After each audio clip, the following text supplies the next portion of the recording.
ماه گذشته اما در اینترنت ویدیوها از ولگگراد درباره ظلم رهبر جمعیت توجکان این منطقه روسیه سید احمد محمدوف به شوک آورد. در این ویدیوها مهاجران از جمله دو جوان گنگ شکایت داشتند که رهبر دیاسپورا آنها را بهرامانه لطکوب و تحقیر میکند و مثل غلام چند ماه کار فرموده پول کارشان را نمیدهند. همه بعد تماشای آن شکایت‌ها طلب داشتند که رهبر دیاسپورای توجکان برای آنکه به جای حمایت از حقوق هموطنان خود نسبت به آنها ستم رو روا دیده است جزا داده شود. ولی معلوم می شود که نه سید احمد محمدوف بلکه آنهایی را جزا دادند که از آن مهاجران بیچاره حمایت کردند، از جمله محمد رضا بوریف پدر 8 فرزند که از آن دو جوان گنگ پشتیبانی کرد به دفتر دیاسپورای توجکان در ولگگراد برای رزبور دعوت کرده در آنجا از طرف آدمان محمدوف لطکوب شد و به دنبال او را با قرار دادگاه از روسیه دپورتاسیون کرده تا سال 2045 زپریت زدند، یعنی از حق عبور مرزهای روسیه محروم کردند. آنا بوری و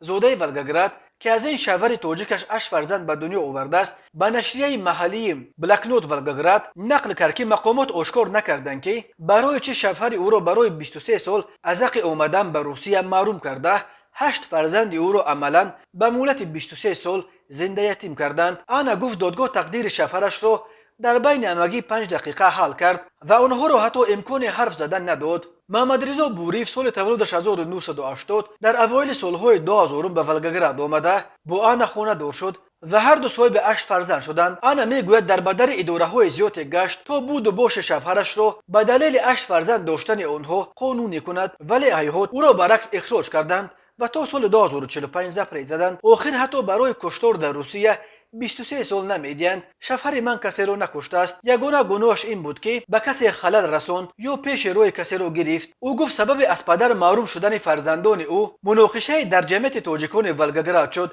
بنا به نقل آنا، محمد رضا با حمایت از دو مهاجر گنگ توجک برخاست و برای حقیقت گویی شت خورد. آنها به شوهر من عرض کردند که نماینده دیاسپورا سید احمد محمدوف آنها را تحقیر میکند، میزند و مجبور میکند که برایش پول کار کنند. آنها از محمد رضا کمک خواستند و او برای حل این مسئله به دیاسپورا زنگ زد و آنجا رفت، ولی او از آنجا با سر و روی زخمی برگشت. معلوم شد که با خشت به سرش زدند. او گفت محمدوف که مردکاران از او شکایت داشتند با آدمانش آمده و آنها شوهر مرا لطکوب کردند. روز دیگر از پلیس نویده به خانه ما آمدند و گفتند که باید شوهرم را همچون شاهد بازپرسی کنند.